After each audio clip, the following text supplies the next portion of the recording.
Incluso llegaron a decir que el diálogo de Galileo tiene 3 peces ahí, que son el sello del editor, y como Urbano VIII se llevó a su sobrino y lo convirtió en cardenal y se llevó toda su familia para Roma, entonces que estaba preparando a sus familiares para que lo sucedieran y que esos 3 peces eran 3 delfines que se estaban atacando mutuamente y que Galileo se estaba burlando también de que el Papa se llevara a su familia para la corte del Vaticano. Cosa que no era cierta, inmediatamente consiguieron otros libros para mostrarle al Papa que que era el sello del editor. Pero la situación iba mucho más lejos de lo que Galileo pudiera imaginar. Resulta que había un conflicto en la Guerra de los 30 años, había un conflicto entre España y Francia, y era un conflicto que tenía muy complicada Francia. Ambas eran grandes potencias, y había un conflicto entre esas potencias que no se presentaba en las fronteras entre estas potencias, no era una guerra directa entre Francia y España, sino que se hacían trampas por fuera, como ocurre siempre, ¿no? Entonces, por ejemplo, toda esta parte que ustedes ven allá medio en gris, el Tirol, Bohemia, Brandeburgo, toda esa parte que ven allá de la parte oriental de Alemania, esto era el Sagrado Imperio Romano de Oriente, es decir, toda esa parte de Alemania que hay a ese lado, estaba bajo el dominio de los Habsburgo. Los Habsburgo era la gran familia que había logrado armar con matrimonios muy bien organizados Carlos V.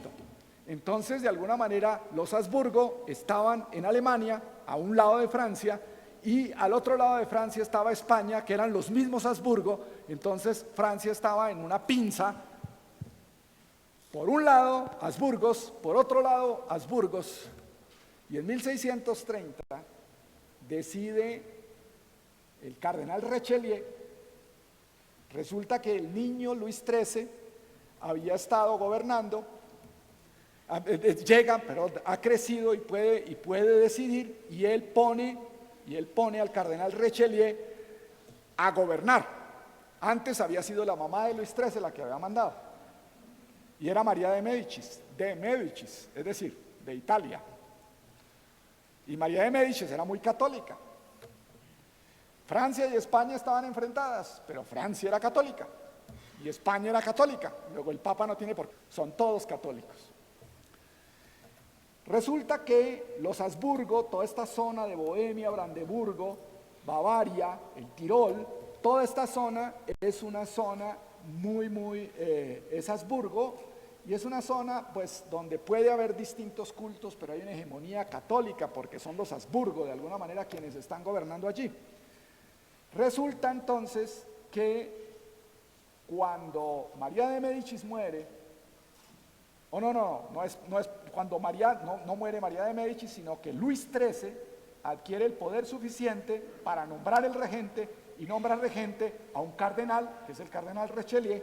El cardenal Richelieu es católico, es un cardenal católico, pero sus enemigos son católicos también. Y el cardenal Richelieu queda al frente de un estado y entonces tiene que pensar como estadista. Francia está en conflicto porque tiene Habsburgos por un lado y Habsburgos por el otro. Entonces, ¿cómo hacer? Hay que debilitar a los Habsburgo. Y resulta que en Suecia hay un príncipe muy hábil militarmente que se llama Gustavo Adolfo. Y Gustavo Adolfo le tiene ganas a estos estados, a estos estaditos, a estas regiones que hay a este lado, que están en poder de los Habsburgo.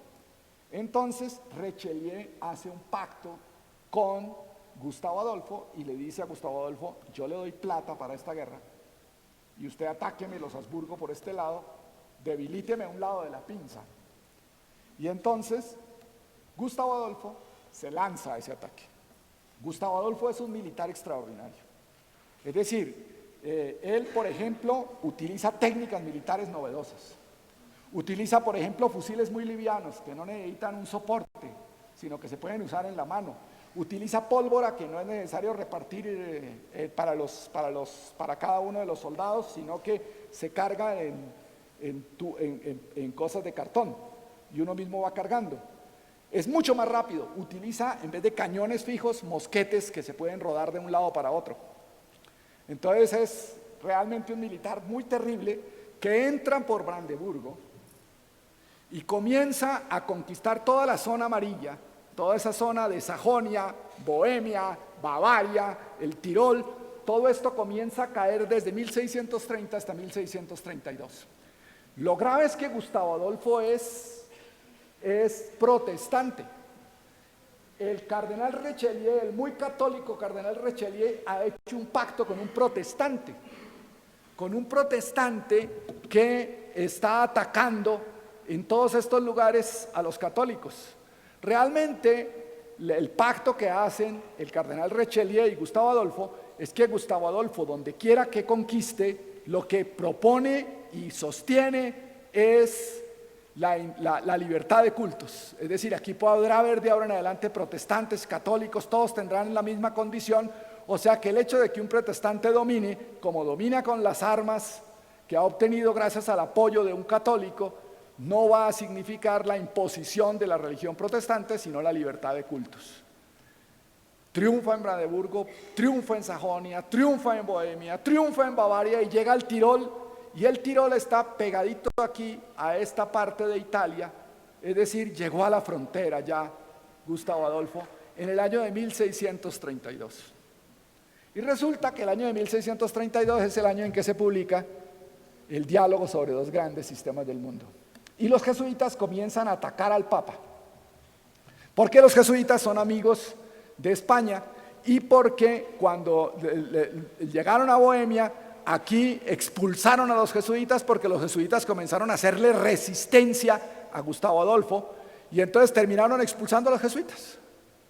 Y los jesuitas expulsados se sienten atacados directamente y entonces se polarizan mucho más radicalmente por España y le dicen al Papa: una cosa era cuando esto estaba gobernado por una persona como María de Médicis, otra cosa es ahora Richelieu, que ha hecho un pacto con los protestantes, o sea, Richelieu es un amigo de los herejes. Usted verá, ¿va a apoyar a un amigo de los herejes o va a apoyar a los verdaderos católicos? Tiene que acabar con la neutralidad. Y el Papa no quiere acabar con la neutralidad, pero la presión de los jesuitas es: usted es amigo de los herejes. Y resulta que hay un hereje que está siendo condenado y que es amigo del Papa, y se llama Galileo Galilei. La cosa es muy complicada para el Papa. Pues Galileo será su amigo, pero ¿quién va a salvar a un amigo en semejante enredo tan terrible? Galileo está absolutamente convencido de que el Papa es su amigo y no lo va a tocar, pero el Papa tiene la presión de los jesuitas, y una prueba de que el Papa es amigo de los herejes es que es amigo de Galileo. Por supuesto, la decisión de si Galileo se condena o no no es del Papa, porque el Papa está cercado completamente. Y ese es el problema grave. Bueno, aquí se cuenta esto que acabo de contar. Arranquemos de aquí. Un hereje es juzgado en Roma, Galileo, que es amigo del Papa, y entonces tampoco tiene toda la conciencia de esto Nicolini, que es un embajador, pero ya tendría con qué comprenderlo todo, pero piensa que todavía puede ayudar a Galileo y trata de hablar con el Papa. Y el Papa en septiembre 5 del 32 le dice a Nicolini: nada con Galileo, que él me ha engañado, además se ha metido en la materia más perversa que pueda imaginarse. Eso fue el 5 de septiembre. El 18 otra vez va Nicolini a rogarle al Papa y el Papa le dice: mire, mejor dicho, que no se meta a Florencia, porque esta cosa está decidida. En septiembre 15 del 32 la Inquisición llama a Galileo. La primera citación con acusaciones en septiembre 23. Galileo obviamente se declara enfermo y además se enferma, siempre se muere del miedo. Observamos que el pulso se detiene cada 3 o 4 latidos, dicen los médicos. El paciente sufre frecuentes mareos, melancolía hipocondríaca, debilidad de estómago, imagínense si no, insomnio y dolores en todo el cuerpo. Hemos observado a la vez una hernia grave con rotura del peritoneo, dicen los médicos. Es decir, Galileo va a morir. El Papa dice: no, tiene que venir. Galileo entonces, el 13 de febrero, tiene que asistir del año siguiente, del 33, asiste a su primera audiencia. Lo van a guardar, eso sí, bien guardado, en el Vaticano, en los aposentos de un obispo. Galileo va a tener todo, pues, va a vivir muy cómodo, pero está preso. O sea, una celda estilo narcotraficante sí, sí, o eso, o agroseguro, pero una celda al fin y al cabo. Le nombran 3 expertos para juzgarlo. El uno se llama Agustino Orellus, el otro se llama Zacarías Pascualigo y el tercero se llama Melchor y Cofer. Los jueces que lo van a juzgar son totalmente sesgados, parece, porque Agustino Orellus es un teólogo, Zacarías Pascualigo es un teólogo y Melchor y Cofer es un jesuita que ha escrito un libro contra el movimiento de la Tierra. Listo. Entonces, Melchor y Cofer dice que Galileo, que es amigo de Sarpi, faltó a todo. Enseña lo que no debe enseñar, defiende contra Aristóteles y Ptolomeo lo que no debe enseñar, sostiene diciendo que unos autores ultramontanos dijeron que éramos tontos. Dice Cofer, ya me leí todo lo que pude y no encontré ningún autor ultramontano que hubiera dicho que nosotros éramos torpes.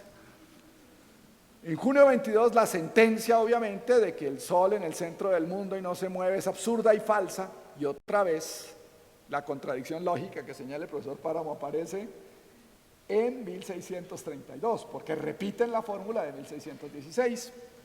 Y la proposición de que la Tierra no es el centro del mundo es absurda y falsa filosóficamente, es decir, claramente las mismas razones que se adujeron en 1616 se aducen en 1632 y Galileo queda condenado. Declaramos que se volvió fuertemente sospechoso de herejía, que incurrió en todas las censuras y penalidades impuestas en los cánones sagrados, que podrá verse absuelto de esas penalidades si de todo corazón y con verdadera fe abjura, maldice y detesta de esos errores y herejías y de cualquier otro error o herejía contrarios a la Iglesia católica y romana. Galileo va a decir, abjuro, detesto todo lo que dije, si llego a encontrar a uno que piense como yo, lo denunciaré ante esta sagrada, no así, que piense así como me dicen que pienso yo, lo denunciaré ante esta sagrada Inquisición. Y condenan el libro de Galileo, prohibido por edicto público, lo condenan a la prisión del Santo Oficio por el tiempo que sea de nuestro agrado, toda la vida. Y os requerimos que durante los 3 próximos años recitéis una vez por semana los 7 salmos penitenciales. Eso los va a recitar es la hija de Galileo, que es monja. El caso es que la condena se produce inmediatamente. Y entonces dice, ya entendí por qué se falsificó ese documento. Porque Galileo, en la primera defensa, él comienza a decir, en la primera audiencia de 1633, dice, mire, yo me retracto de todo, ya mismo, déjenme libre. Yo fui donde el cardenal Belarmino, él me dijo que eso estaba mal, está bien, he insistido, ahora sí, denme la prohibición y yo me voy. Y yo no vuelvo a hablar de esto. Pero le dicen, usted sí tuvo la prohibición. Entonces, la conclusión que saca este historiador es, la prohibición no existía, pero para poder condenar a Galileo y darle gusto a los jesuitas, fue necesario inventarla. Entonces se añadió esa prohibición y por eso condenaron a Galileo. O sea, el Papa es tan malo que no solamente le nombró 2 teólogos y además un experto, luchador contra el movimiento de la Tierra, jesuita por demás, sino que además le añaden este documento adicional. Entonces, algo más pasa raro. Y es que Galileo dice, no, a mí no me han prohibido, no sé qué. Y Francesco Barberini, que es cardenal, sobrino del Papa Maffeo Barberini, le pide al comisario de la Inquisición que hable con el reo, cosa absolutamente extraña. Y el comisario de la Inquisición va a hablar con Galileo el 27 de abril de 1633, 3 días antes de la siguiente reunión con los jueces, y el 30 de abril Galileo llega diciendo, sí, yo me equivoqué, yo dije que la Tierra se movía, eso estaba prohibido, mejor dicho, acepta todo. Y aparece entonces un segundo misterio, ¿qué fue lo que se le dijo la noche del 27? Que hizo que Galileo cambiara completamente su actitud. Bien. Resulta que, bueno, esto lo paso rápido, el Papa rehabilitó a Galileo, ustedes saben, En 1992 el Papa dijo, nos equivocamos, no. Es decir, dice que Galileo realmente fue injustamente condenado, que hay un mito en esa creencia de que la ciencia y la religión están en contra. Dice incluso que Galileo es un físico genial y creyente sincero, y dice el Papa que se mostró más perspicaz en la interpretación de la Escritura que sus adversarios teólogos. Porque la Escritura se aceptan dos verdades, la verdad de la ciencia y la verdad de la Escritura, y Galileo estaba aclarando eso, entonces, ni modo, dice que se trató de una trágica incomprensión recíproca, interpretada como una oposición entre ciencia y fe, que es un doloroso malentendido que hoy pertenece al pasado, que hoy se acepta que existen los dos dominios del saber, el que tiene su fuente en la revelación y el que la razón descubre desde sus propias fuerzas, que no son opuestos, pero sí son distintos. Y bueno, dice que de todas maneras la Iglesia tiene derecho a mirar cuando la ciencia pretende incidir ya en cosas como puede hacerlo la biología, la biotecnología, que parecen amenazar los fundamentos de lo humano. El caso es el siguiente, es decir, debía terminar a las 7, pero necesito 15 minutos más. Vea, el problema más grave es lo siguiente: un señor que se llama Pietro Redondi estaba investigando sobre una cosa misteriosísima que pasó con Galileo. Galileo había dicho que la realidad era matemática al final, y que eso de que el mundo fuera cualitativo, que hubiera olores, sabores, colores, todo eso, pues era pura física. Es decir, que uno sentía olores porque las partículas se desprendían del cuerpo y afectaban la nariz, que uno veía porque había algunas partículas raras, muy raras, dice que no las puede comprender de la luz, porque además se mueven a unas velocidades absolutamente locas o quizás infinitas, que llegan y nos muestran las imágenes, que hay unos movimientos del aire que llegan al oído, pero que si no tuviéramos ni oído, ni ojos, ni paladar, no existirían las cualidades. Las cualidades solamente existen porque tenemos partes sensibles. Él defendía que lo que había que estudiar eran las propiedades matemáticas, como decíamos, y las propiedades cualitativas se pueden reducir a propiedades matemáticas porque no son sino partículas que se mueven y chocan con otras partículas que son las partes sensibles de nuestro cuerpo. No es sino física. El mundo son puros átomos y los átomos se mueven y todos los sentidos son el resultado de interacciones de los átomos. Bueno, aquí él va contando todo eso. El caso es que hay una cosa rarísima. Todos los átomos de Galileo son pedacitos de piedritas, son partículas. Pero resulta que en 1638 se publica un libro que Galileo hace estando preso en su casa. Y en ese libro Galileo resuelve este problema de Aristóteles. ¿Cuál es el misterio de este problema de Aristóteles? Estos dos círculos están pegados entre sí. Podemos imaginar una rueda que tiene otra rueda pegada dentro. Y resulta que si nosotros hacemos rodar esta rueda, esta bolita aquí indica que la rueda ha dado una vuelta completa, y miramos la huella que deja esa rueda, porque la untamos toda de tinta y vemos la huella que dejó, esta huella es igual al perímetro del círculo, por lo cual no hay ningún problema porque todos los puntos del círculo han dejado su huella sobre los puntos de la recta, y entonces la recta es igual al círculo. Pero ¿qué pasó con la otra rueda que estaba metida adentro? Esta rueda también está fija, es decir, no ha dado sino una sola vuelta. Si yo le pusiera una cinta sobre la cual ella pudiera dejar una huella de su vuelta, la cinta sería igual de larga porque está pegada a la rueda más grande. Y sin embargo, esta huella ya no es igual al círculo pequeño, sino que es más larga que el círculo pequeño. Misterio de los misterios. ¿Cómo es posible que exista una huella continua de un círculo que da una vuelta y esa huella sea más larga que el perímetro del círculo? Galileo lo resuelve muy fácilmente. Dice, mire, imaginemos que no es una rueda, sino que es un hexágono. Y entonces pongamos este hexágono y adentro pongo otro hexágono que tiene un lado amarillo, uno morado, uno rojo, uno verde, bueno, diferentes colores. Este es violeta y este es morado, digamos, y este es café. Y ahora dejemos rodar esa tuerca. Cae este lado acostado acá, y va dejando su huella. Están muy más gruesas las huellas. Observen que este que hay aquí violeta cae aquí, después de que la tuerca dio su bote, cae este morado acá, entonces queda un hueco, y aquí sigue el rojo, entonces la tuerca va a dar otro bote, y entonces quedará marcada la siguiente huella de su lado, y el rojo que estaba aquí va a brincar y va a caer aquí, y luego sigue el verde, demos otro bote a la tuerca, la tuerca dejará esta huella la grande, y el verde brincará y caerá aquí, y luego sigue este que es morado, da el bote la tuerca, en fin, el resultado final es que la huella de la tuerca chiquita es igual al perímetro de la tuerca chiquita, y la huella de la tuerca grande es igual al perímetro de la tuerca grande, luego no hay ningún problema, si fuera un hexágono. Entonces no es sino aumentar el número de lados. Si esto tuviera 100 lados, habría 100 rayitas separadas con 100 huequitos en la mitad. Y si tuviera 1000 lados, habría 1000 laditos con 1000 huequitos. Y si tiene infinito número de lados, que es un círculo, pues habrá infinito número de puntos con infinito número de huecos. Y plantea la idea de continuidad. Esta línea es continua, dice Galileo, porque parado en un punto, por más que yo utilice la distancia más pequeña que imagine, siempre habrá otro punto.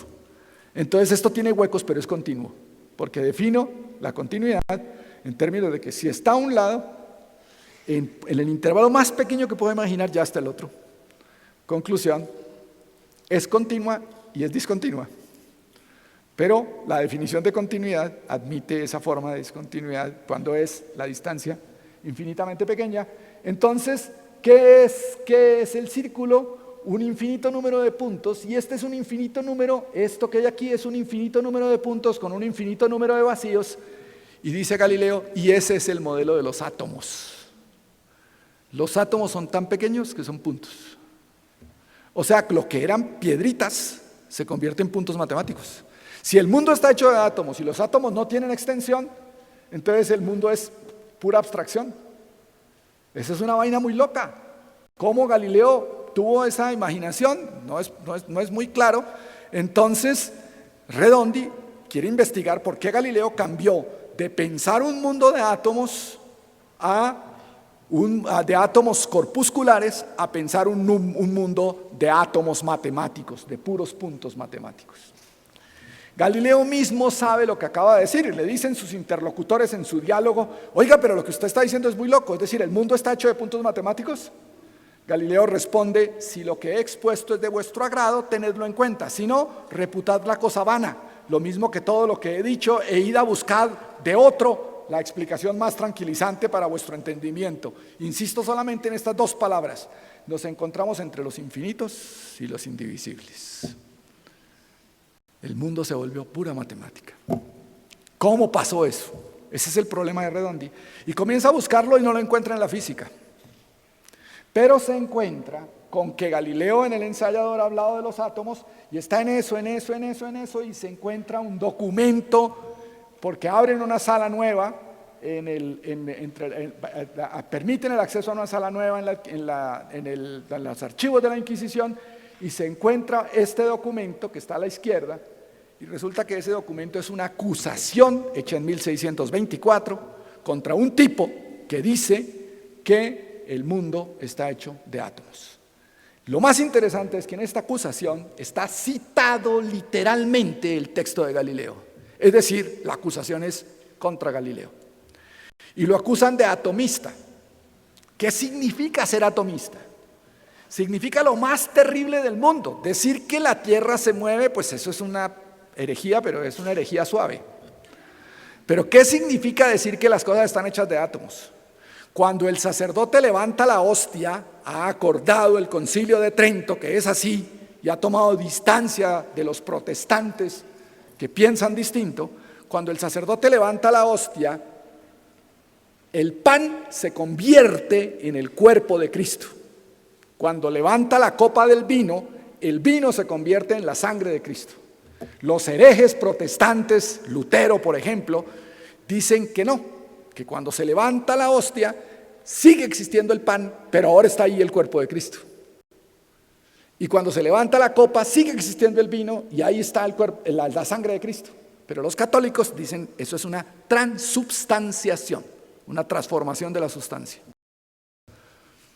Y resulta que si el vino está hecho de átomos, y el color del vino es culpa de los átomos, y el sabor del vino es culpa de los átomos, después de la transustanciación, si ese vino sigue oliendo a vino, es porque hay partículas de vino que llegan a la nariz. Y si ese vino sigue sabiendo a vino, entonces son partículas de vino que llegan a las partes sensibles del paladar.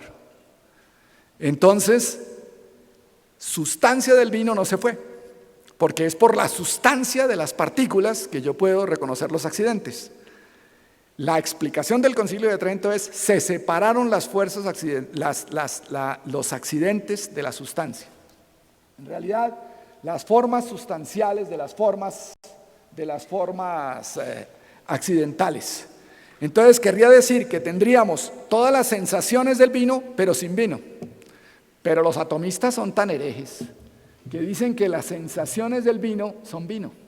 Es decir, son átomos de vino. Es culpa de los átomos de vino.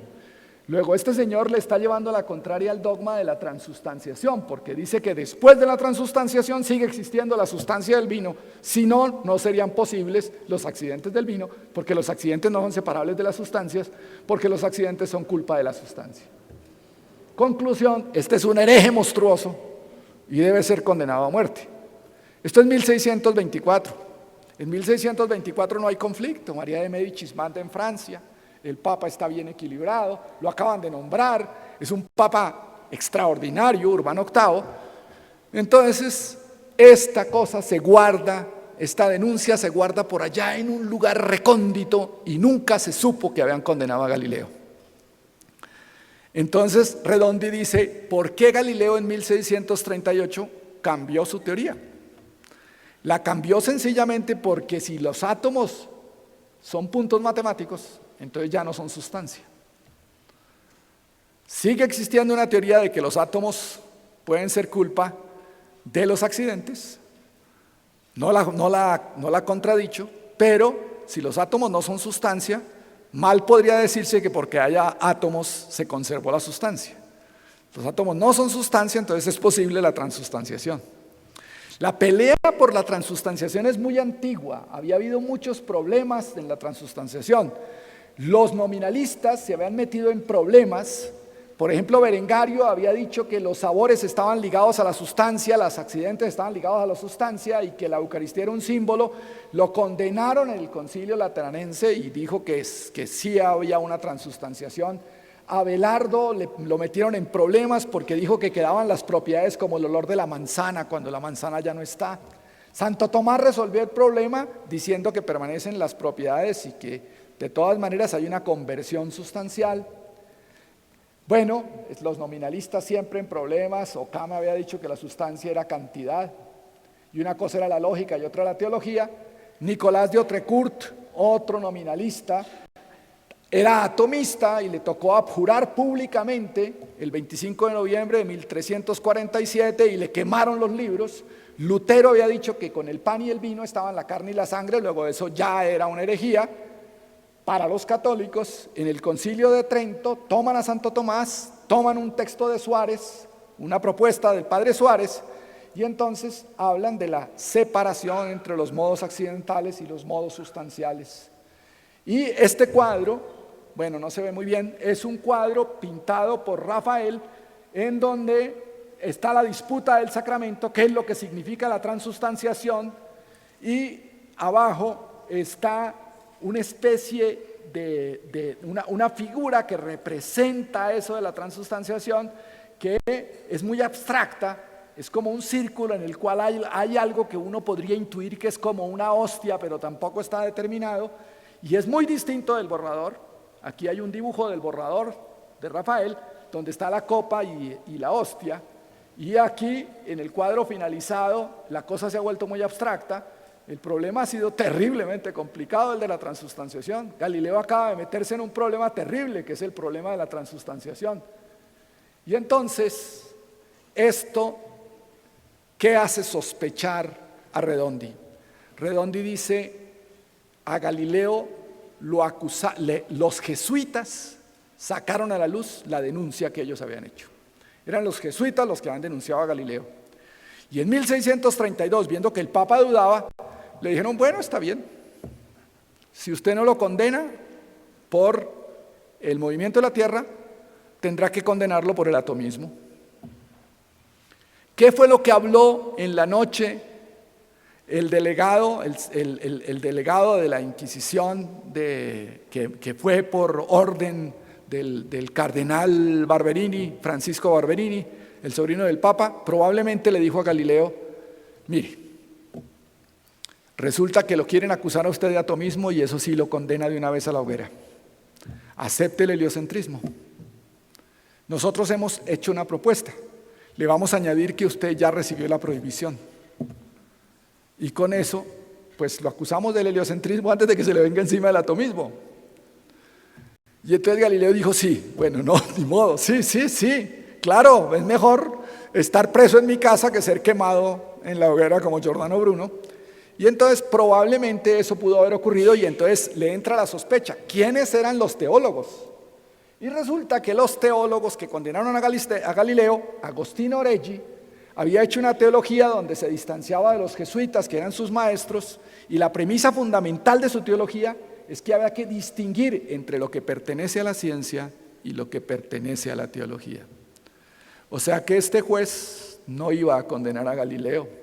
En la primera parte de su teología, que es la física, dice que la Eucaristía es un misterio que se le aparece al intelecto iluminado por la fe y que dice que la transustanciación es una creación, pero que eso no se puede juzgar desde una perspectiva racional.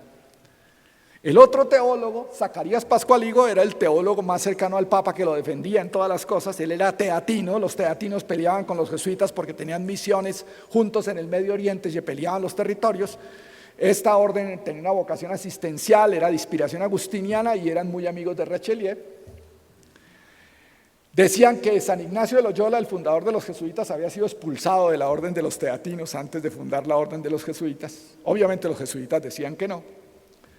Bueno, ya dije que en el Medio Oriente estaba la competencia de misiones y él estaba en una polémica personal porque los jesuitas decían que Urbano VIII, en su pelea con Urbano VIII, porque no tomaba partido, los jesuitas decían que Urbano VIII realmente iba a convertir a Roma en la Constantinopla del desenfreno absoluto, porque resulta que a Urbano le gustaba la música y la música de coro realmente la hacen angelicalmente los castrados, que cantan como los niños.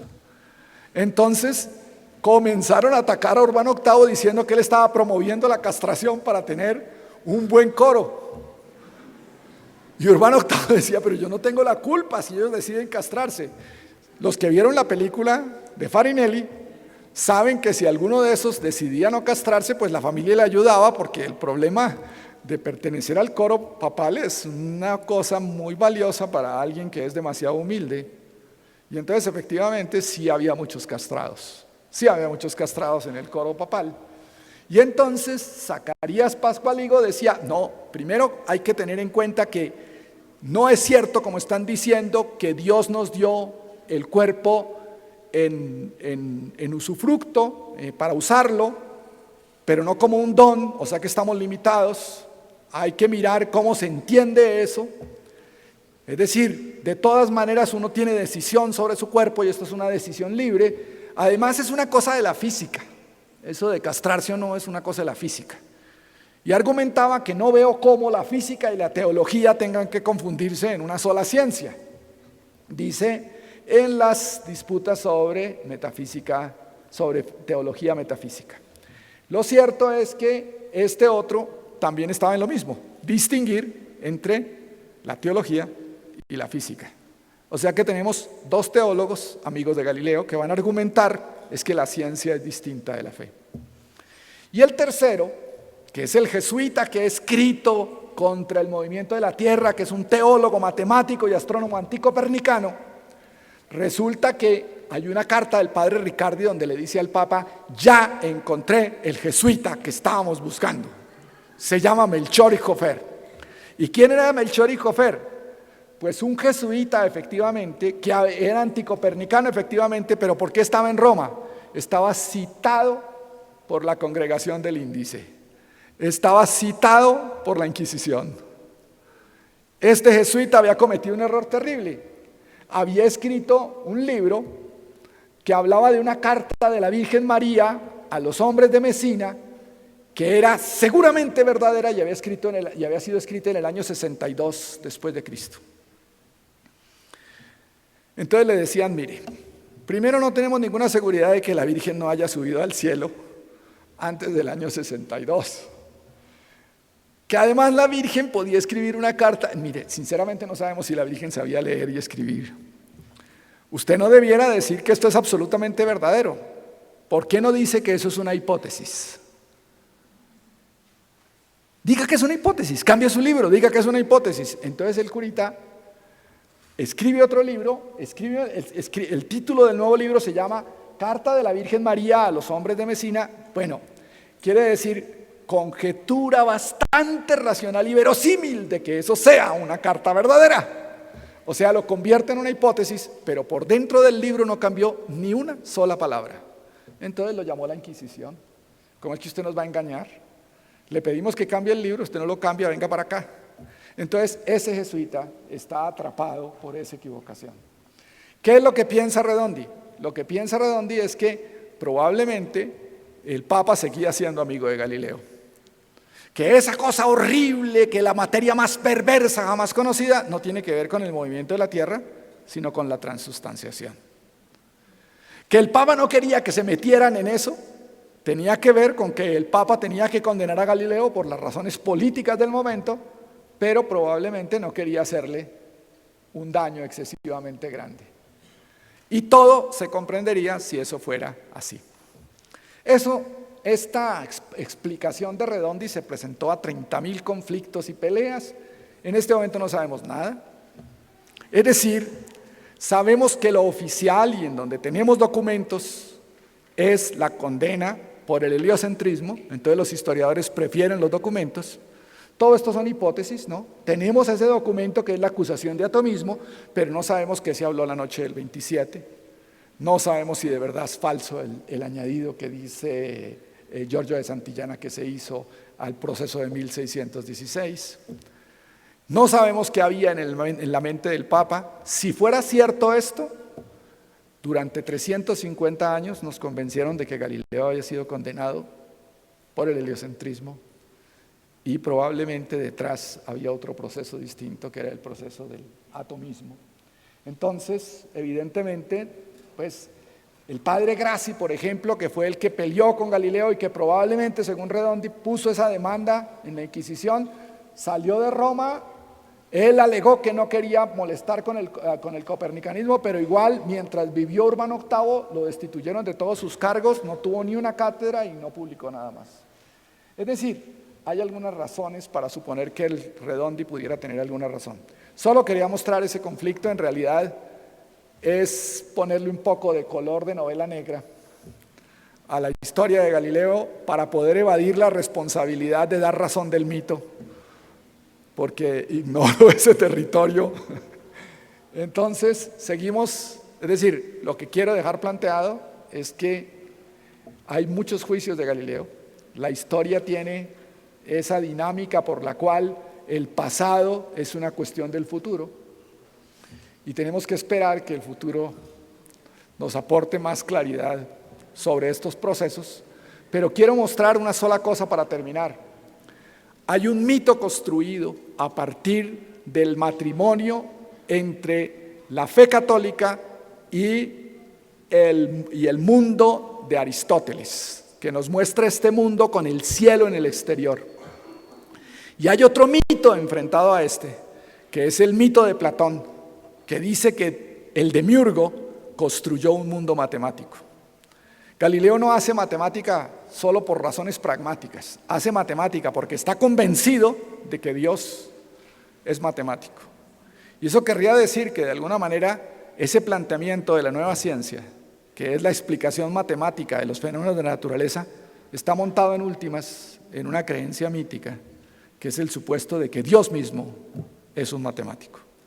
Que ese supuesto exista hoy entre los físicos del mundo, pues podemos decir que sí, que no, porque habrá físicos que dirán que el mundo sí es matemático.